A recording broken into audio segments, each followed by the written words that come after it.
He truly loved Stanford, and he truly loved so many of you, and that's why this award means so much to us.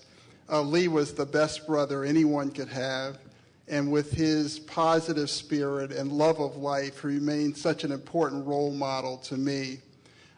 When we were growing up, Lee and I developed a very friendly rivalry based on our college affiliations. I went to Penn and he went to Williams, and I always thought that I was able to hold my own with him pretty well, but then when he was able to add Stanford to his portfolio, I just gave up. So it's my fondest hope that all of you here will always remain friends of the Jackson family. Thank you very much. This is truly an honor and one that I'm delighted to have, and I cherish it greatly.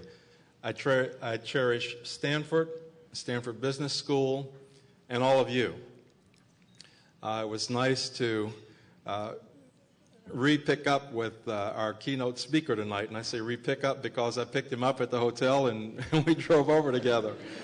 But I've been blessed to know Mark and the leadership that he's been providing to most recently at the National Urban League, and I've had the good fortune of knowing not only Mark but his predecessors going back, and we were going through this in the car, so I won't mention them all, but going from Mark back to Whitney Young when I was on the board of the National Urban Coalition after Dr. Martin Luther King was assassinated, and I was asked to do that and did, and he provided great leadership. He being one of my father's role models, I was honored to be in his presence, and I've been honored to know all of the heads of the Urban League up to the current great dynamic leader that we heard from tonight. So Mark, thank you very much for your inspiring remarks. I also want to just use this opportunity to thank Dean Joss. I've been on the Dean's Advisory Council, and Bob has provided great leadership for the university, and please join me in expressing that appreciation for Bob Jeff.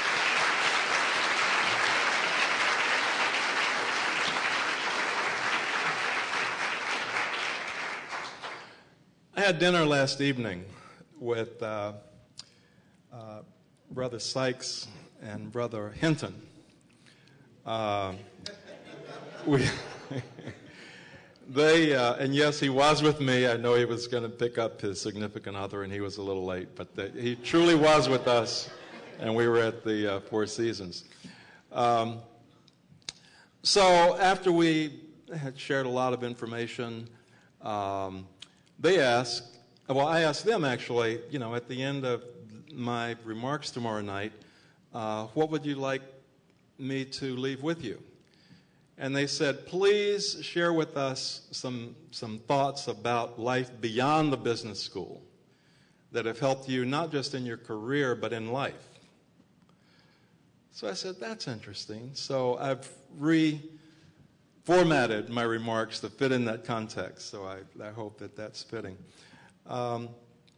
Actually, one of the things that took place at business school for me, in addition to the academics, which we all know are very demanding, was a rethinking kind of a life program.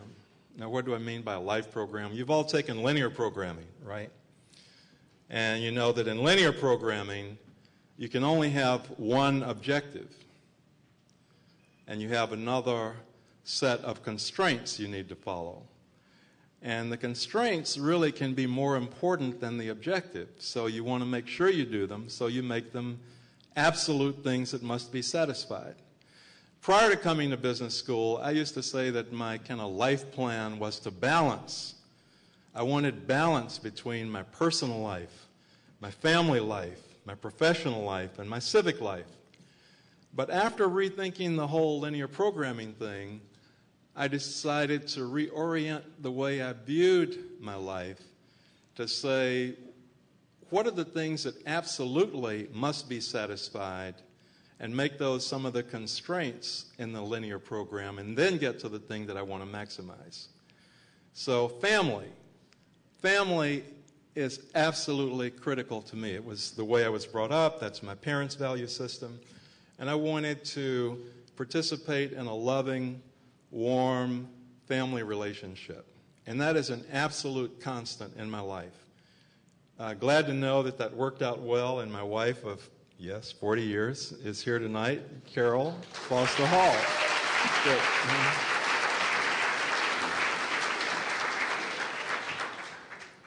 Another absolute in my life is service.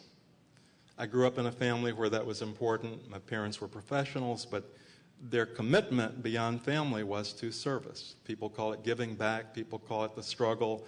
People call it a lot of things. But it is an absolute given in my life.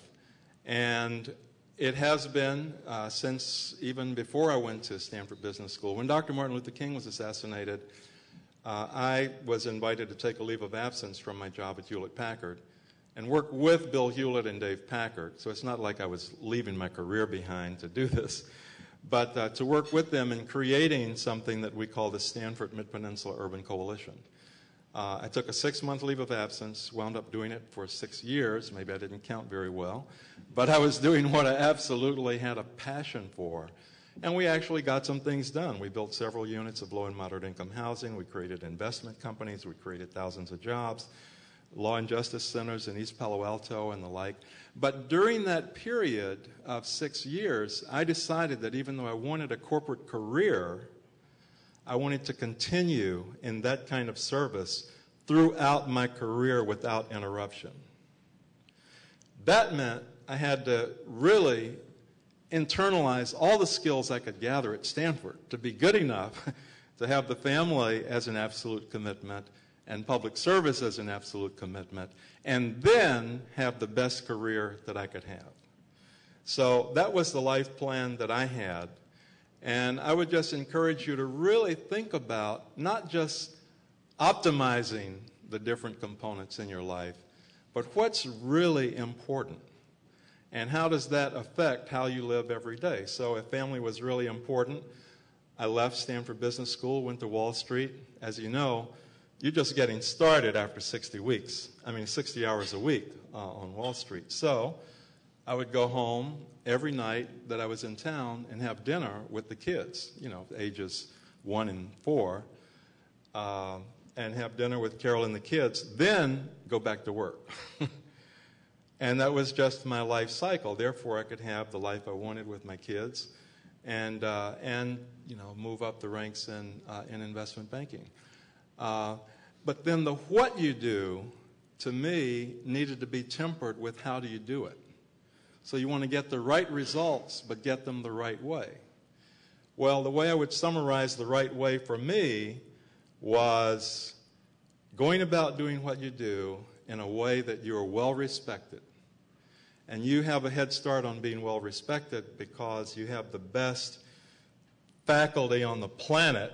Yes, and I know some of you are admits and you have choices to make about where to go to school, and those other schools have good faculty too, but Stanford has some of the preeminent faculty on the planet of people who will be a supportive, knowledgeable coach for you while you're here and even after you leave. So I really encourage you to get to know the faculty on that one-on-one basis.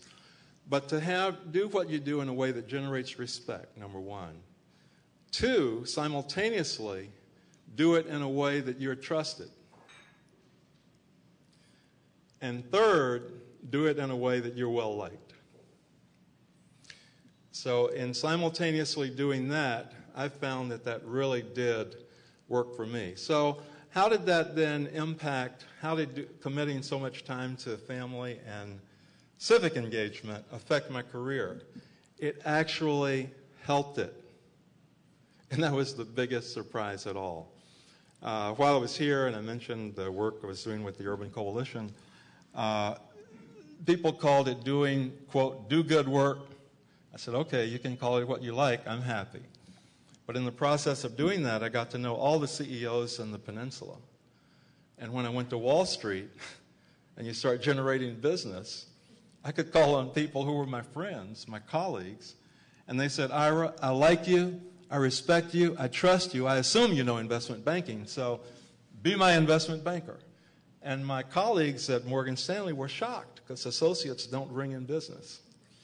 But I was able to do it because of the commitment to civic things that did not hurt me one bit. And there are other examples. I won't take the time to go through them all, but major decisions that I thought might hurt my career, in fact, did help it. I've done governmental service. I got a call from the White House in various administrations to do sometimes full-time things, sometimes volunteer things.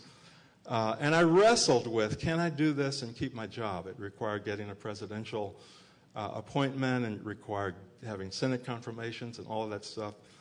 I decided to go through it, learned 5 years after I finished it that the White House first called the chairman of IBM and asked IBM for a recommendation of a person. The chairman of IBM recommended me, and I'm worried about whether this is going to hurt my career at IBM. It did not, I assure you. And I won't go through, just in the essence of time, that more examples, but there were repeated examples of things that I really struggled with as decisions that related to the commitment that I was giving on the civic side. So I was an appointee in various administrations. In the Clinton administration, I was offered the job to be the CEO of the Resolution Trust Corporation, or the RTC. I said, cannot do that, but I'll volunteer to do something. So I was chairman of the advisory board. What did that mean? It meant that once a quarter I went to stand alone and present to Alan Greenspan, Bob Rubin as Secretary of the Treasury, the head of the FDIC, and the head of the Office of Thrift Supervision. And we would interact on the ways they could get the most from the $500 billion of failed assets that then we were trying to get the highest proceeds for. We wound up getting about 85 cents on the dollar.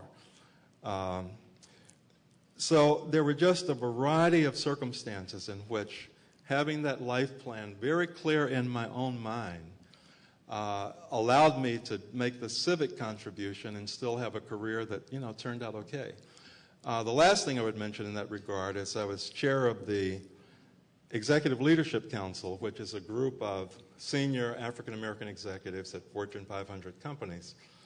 And we wound up having several CEOs to attend our dinner, and I said, instead of just attending the dinner next year, let's have a CEO Diversity Summit, a facilitated day in which we've had, this is now the 10th year we will have done it. We have 25 CEOs of Fortune 500 companies who come and spend the full day with a high-ranking African-American from the company, and we look at how to make them better at championing diversity. Well, now I'm on the board of a few companies. I chair the finance committee of one company. I chair the audit committee of another company. I chair the compensation committee of another company. So I take the CEO to the ELC Diversity Summit. And the follow-up is a little different when you chair the comp committee and you're talking about how diversity really should be something that the CEO is measured on. And they say, I agree, that's a great idea, that's a great idea. So, it works for me. And I would suggest that you just find out the things that you would set as your life pattern, what's an absolute given, and then what do you want to maximize, and do it in a way that works for you.